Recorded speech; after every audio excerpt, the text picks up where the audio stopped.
2020년 7월 27일 LA 온누리 교회 가정에서 함께하는 영상 새벽 예배입니다. 오늘은 로마서 3장 9절에서 20절까지 말씀을 본문으로 세상은 심판 아래 있습니다 라는 제목으로 말씀 전해 주십니다.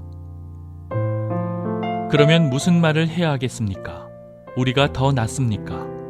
결코 그렇지 않습니다. 유대 사람이나 그리스 사람이나 다 죄 아래 있다고 우리가 이미 선언했습니다. 기록되기를 의인은 없으니 하나도 없고 깨닫는 자도 없고 하나님을 찾는 자도 없다. 모두 곁길로 행해 다 쓸모없게 됐다. 선을 행하는 자가 없으니 하나도 없다. 그들의 목구멍은 열려있는 무덤이고 혀로는 거짓말만 일삼으며 그들의 입술에는 독사의 독이 있고 그들의 입에는 저주와 독설이 가득하다. 그들의 발은 피 흘리는 데 민첩하며 그들의 길에는 파멸과 참담함이 있어 그들은 평강의 길을 알지 못했다. 그들의 눈에는 하나님을 두려워함이 없다라고 한 것과 같습니다. 율법이 말하는 것은 율법 아래 있는 자들에게 말하는 것임을 우리는 압니다. 이는 모든 입을 다물게 하고 온 세상이 하나님의 심판 아래 있게 하려는 것입니다. 그러므로 율법의 행위로는 하나님 앞에서 의롭다는 인정을 받을 육체가 없습니다. 율법으로는 죄를 깨달을 뿐입니다. 할렐루야, 월요일 아침입니다. 우리 같이 함께 찬양함으로써 주님께 나아가기 원합니다.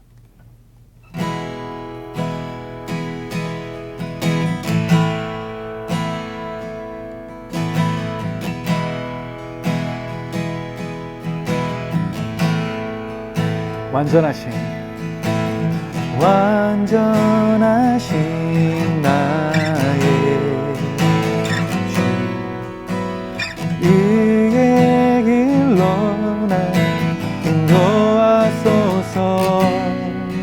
행하신 모든 일 주님의 영광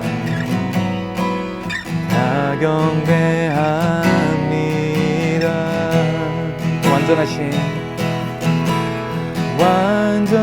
완전하신 나의 주, 의의 길로 날 인도하소서. 행하신 모든 일 주님의 영광 다 경배합니다. 예배합니다. 찬양합니다. 주님만 날 다스리소서. 예배합니다. 찬양합니다. 주님 홀로 높임 받으소서. 예배합니다. 예배합니다. 찬양합니다. 주님만 날 다스리소서. 예배합니다. 찬양합니다. 주님 홀로 높임 받으소서. 주님 홀로 높임 받으소서. 주님 홀로 높임 받으소서.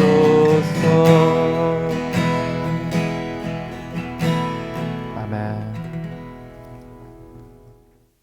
할렐루야, 7월 마지막 주간이 시작이 되었습니다. 오늘도 하나님을 사랑하지만 하나님의 심판은 두려워하며 살아가는 저와 여러분 되시기를 예수님 이름으로 축복합니다. 영국의 사회학자인 폴 존슨이라는 사람이 쓴 지식인의 두 얼굴이라는 책이 있습니다. 위대한 명성 뒤에 가려진 지식인들의 이중성을 파헤친 책입니다. 이 책에 보면 이런 내용이 나옵니다. 서양 교육학의 교과서와도 같은 에밀이란 책을 지은 장자크 루소가 있는데요. 그는 자신의 아이 5명을 모두 고아원에 보냈다고 합니다. 프랑스의 실존주의 철학자 사르트르는 계약 결혼을 주장하며 페미니즘의 원조처럼 행세를 했지만 사실 시몬 드 버바르와 동거만 하면서 혼인신고를 하지 않아서 나중에는 유산을 한 푼도 그녀에게 물려주지 않았다고 합니다. 공산주의를 주창한 칼 마르크스나 러시아의 대문호였던 톨스토이도 만만치 않습니다. 자신들이 주장하고 자신들이 써내려갔던 글과 했던 말과는 다른 이중적인 삶의 모습을 파헤친 책이 바로 지식인의 두 얼굴이란 책입니다. 이 책에서 폴 존스는 이렇게 말합니다. 지식인이 가지고 있는 창조적인 얼굴에 가려진 그들의 또 다른 모습은 추하고 악하고 어리석고 타락해 있다. 겉으로 볼 때는 더없이 고상하고 훌륭한 인격을 가졌다고 보여지지만 또 하는 말이나 써놓은 글을 보면 정말 매력적이고 이상적으로 보이는데 막상 그들의 내면을 들추어 보고 그들과 함께 살아가다 보면 보통 사람과 똑같은 죄인의 모습이 발견된다는 것이죠. 자, 오늘 우리는 두 얼굴을 갖고 살아가고 있습니다. 그것이 바로 죄인의 특징인데요. 오늘도 하나님의 복음 안에서 하나의 얼굴을 가질 수 있기를 예수님 이름으로 축복합니다. 그러면 무슨 말을 해야 하겠습니까? 우리가 더 낫습니까? 결코 그렇지 않습니다. 유대 사람이나 그리스 사람이나 다 죄 아래 있다고 우리가 이미 선언했습니다. 기록되기를 의인은 없으니 하나도 없고 깨닫는 자도 없고 하나님을 찾는 자도 없다. 모두 곁길로 행해 다 쓸모없게 됐다. 선을 행하는 자가 없으니 하나도 없다. 자, 그러기 위해서 먼저 죄 아래 있는 인간의 마음의 상태를 같이 한번 묵상해 보겠습니다. 1장 후반부부터 살펴본 결과로 바울이 내리는 결론이 여기 등장합니다. 그 결론이 무엇입니까? 유대인이나 이방인이나 할 것 없이 다 죄인이다라는 것입니다. 모든 사람이 죄 아래 있다는 것입니다. 특별히 여기에서 아래란 단어는 헬라어로 휘포란 단어인데요. 단순히 물리적으로 낮은 위치에 있다는 것이 아니라 죄의 영향력 아래 있다라는 의미입니다. 이것은 사람이 죄의 세력권 아래 있기 때문에 거기서 내가 하고 싶은 대로 할 수가 없다는 것입니다. 빠져나오고 싶다고 해서 나올 수 없다는 것이죠. 독일의 신학자인 칼 하임이란 분이 이 부분을 이렇게 설명합니다. 죄는 항상 내가 자유롭게 밖에서 안으로 들어갈 수 있는 간방과도 같다. 그러나 일단 안으로 들어가면 그 문이 잠기고 나는 방 안에서 도망 나갈 수 없는 죄수가 되고 만다. 죄를 지을 때는 자유를 따라 짓지만 일단 죄를 짓고 나면 그 영향력과 결과에 대해서 우리는 스스로 벗어날 수 없다는 것이죠.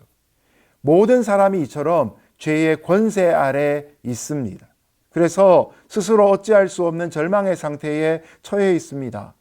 그렇기 때문에 세상에 존재하는 모든 사람들은 다 죄인입니다. 대표적인 증거가 무엇입니까? 이 땅에 태어난 사람들이 다 죽는다는 것이죠. 죄의 삭은 사망입니다. 육신이 죽는 것뿐만 아니라 관계가 깨어지죠. 하나님과의 관계가 깨어진 사람은 반드시 사람과의 관계도 깨어져 있게 마련입니다. 아담과 하와의 아들이었던 가인이 첫 번째 특징으로 그것을 보여주고 있습니다. 여러분, 여기에서 한 사람도 예외는 찾아볼 수 없습니다. 하나님의 심판의 저울을 통과할 수 있는 사람 단 한 명도 없다는 것이죠. 자, 이런 죄 아래에 있는 인간의 마음의 상태가 어떠합니까? 여기에서 첫 번째로 지적하고 있는 것은 바로 지적인 타락입니다. 11절 12절 말씀이 바로 이것을 우리에게 보여주는데요. 인간이면 누구나 하나님을 인식하고 찾도록 창조되었습니다. 그러나 죄 때문에 그런 인식하는 영적인 감각을 잃어버리고 맙니다. 영적인 세계에 대해 아예 관심이 끊어져 버리고 만 것이죠. 그래서 복음에 대해 증거하다 보면 아무리 그 복음에 대한 증거를 듣고 설명을 듣고 감동적인 간증을 들려주어도 자신이 죄인이라는 사실을 깨닫지 못하는 사람들이 참 많습니다. 그 마음의 성향이 다 치우쳐서 무익해져 버리게 된 것이죠. 영적인 요소가 더 이상 작동하지 않고 있는 것입니다. 하나님을 찾지 않을 뿐만 아니라 죄를 짓고도 죄의식을 느끼지 못하고 있습니다. 그러므로 이 시대에 죄의 문제가 얼마나 심각한지 모릅니다. 이것이 바로 우리가 살아간 죄인의 특징인 것이죠. 그들의 목구멍은 열려있는 무덤이고 혀로는 거짓말만 일삼으며 그들의 입술에는 독사의 독이 있고 그들의 입에는 저주와 독설이 가득하다. 두 번째로 마음이 타락하면 언어가 또한 타락되기 시작합니다. 우리가 방금 읽은 13절, 14절 말씀에서 타락한 언어에 대해서 세 가지로 말합니다. 첫 번째는 열려있는 무덤 같은 목구멍이라고 표현하죠. 유대인들은 무덤을 굴을 안으로 파고 들어가서 그 안에 가족묘를 씁니다. 아마 미국의 세미터리나 한국에서의 무덤과는 좀 다른 구조란 걸 여러분 아실 것입니다. 무덤을 굴로 파놓고 그 앞에는 사람 키만한 큰 돌문으로 굴려 막아 놓습니다. 그래서 돌문을 굴려서 열면 그 안에 시체가 썩는 냄새가 나곤 합니다. 자, 이처럼 우리의 내면의 양심이 썩었기 때문에 열려있는 무덤처럼 목구멍에서 악취가 납니다. 여러분, 이것이 문학적인 표현인 거 아시겠죠? 양치 안에서 입냄새 나는 것이 아니라 목구멍에서 나오는 말이 악취를 풍긴다는 것이죠. 바로 나의 내면, 나의 마음이 부패되었기 때문이죠.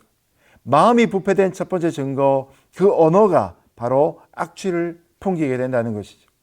두 번째로 13절 하반절에 보면 그 혀가 거짓말만 일삼습니다. 사람들을 몰래 비난하고 흉보고 저주하는 말처럼 추악하고 더러운 것이 세상 어디에 있습니까?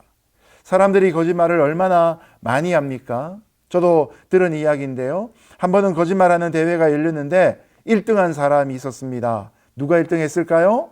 그 사람의 거짓말은 이것입니다. 저는 지금까지 태어나서 한 번도 거짓말한 적이 없습니다. 여러분, 세상에 이것만한 거짓말이 어디 있겠습니까? 우스갯소리로 지어 만든 것이지만 뼈아픈 우리의 현실의 모습을 보여줍니다. 이 서울교회 서두에 말씀드린 그 폴 존슨의 책에 보면 노벨 문학상을 받았던 해밍웨이에 대한 이야기가 나옵니다. 해밍웨이는 1954년에 노인과 바다를 쓴 것 때문에 노벨 문학상을 받습니다. 그런데 그는 병적일 정도로 거짓말을 잘 하는 사람이었습니다. 이전에 그가 스페인 내전의 종군 기자로 참전을 해서 기사를 썼는데 전투에 참가하기도 전에 먼저 테루엘 전선, 그 전투에 대해서 기사를 다 써놓고 그리고 본국에다가 기사를 보내놓고 난 다음에 전투에 들어갔다고 합니다. 전투에서 보고 듣는 것과 관계없이 먼저 기사는 나오기 시작한 것이죠. 특종을 잡기 위해서 시간을 아끼기 위해 그런 일을 했다고 합니다.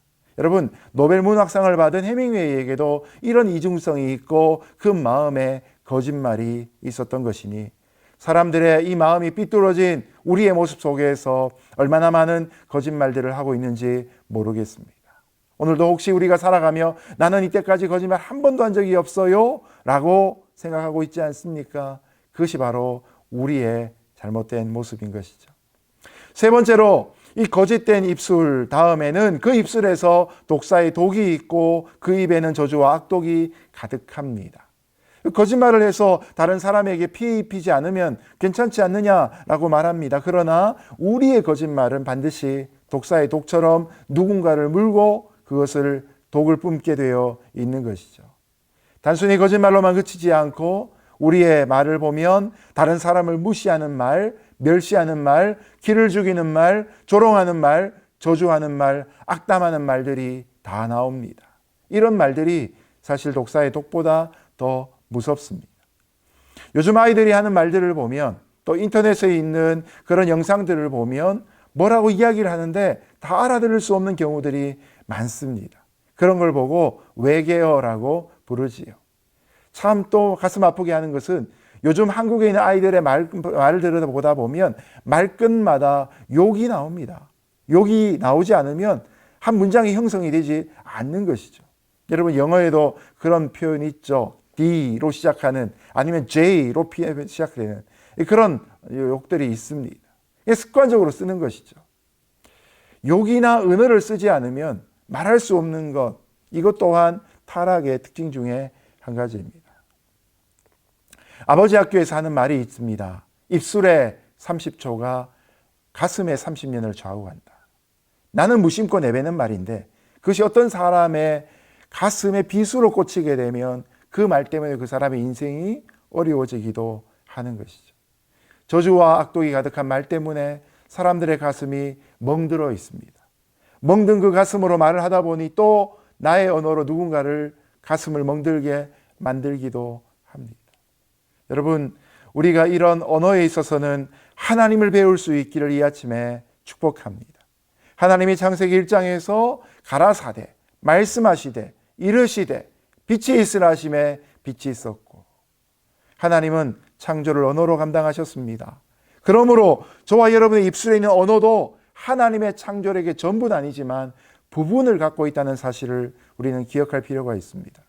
나의 언어가 사람을 무너뜨리는 데 쓰이지 않고 나의 축복이 사람을 세우는 데 쓰임받을 수 있기를 예수님 이름으로 축복합니다. 여러분, 그러기 위해서는 우리가 먼저 생각하고 말해야 합니다.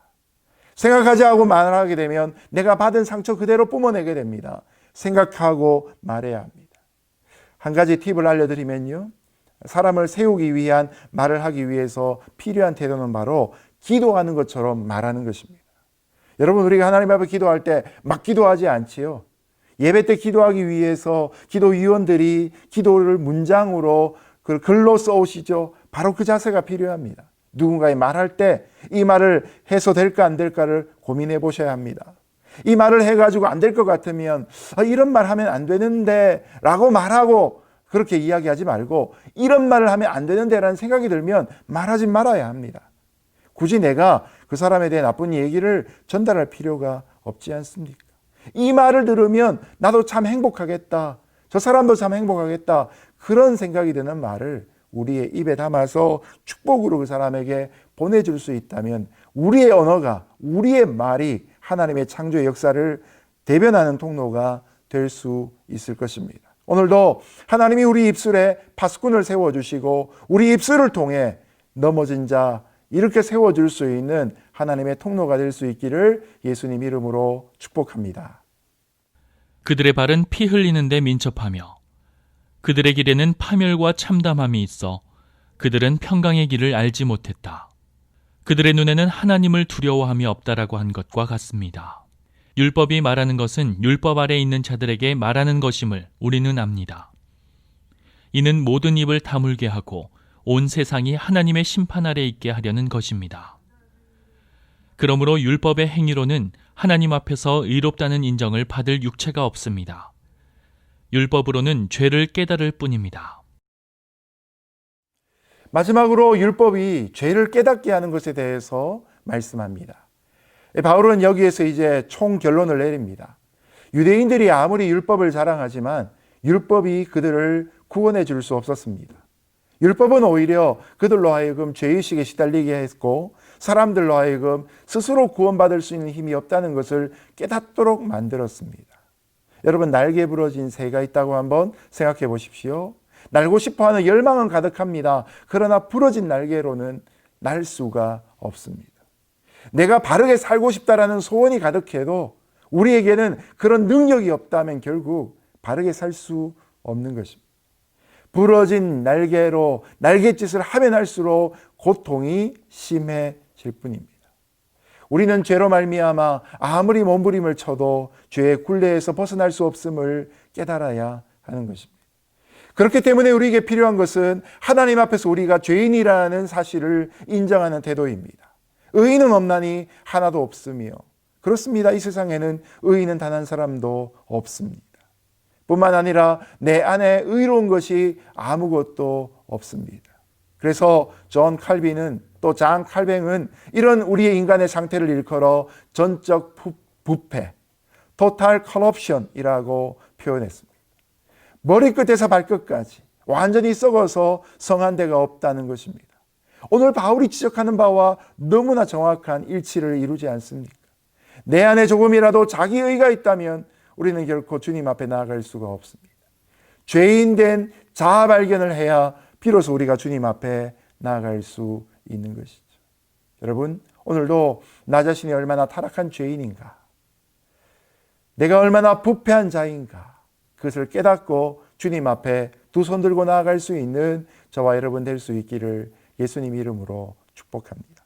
말씀을 맺겠습니다. 에베소 2장 1절은 우리의 상태를 허물과 죄로 죽었던 존재라고 말합니다.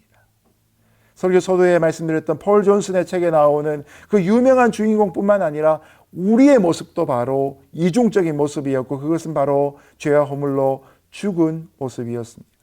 이런 우리가 어떻게 다시 살 수 있습니까? 내가 영적으로 죽은 시체와 같은 존재인 것을 인정하고 생명의 의사가 되시는 예수님 앞에 나아가 겸손하게 무릎을 꿇고 우리를 맡길 때 바로 예수님의 십자가의 보혈로 우리의 혈관을 채워 주실 것입니다. 복음의 수혈이 우리에게 필요한 것이죠.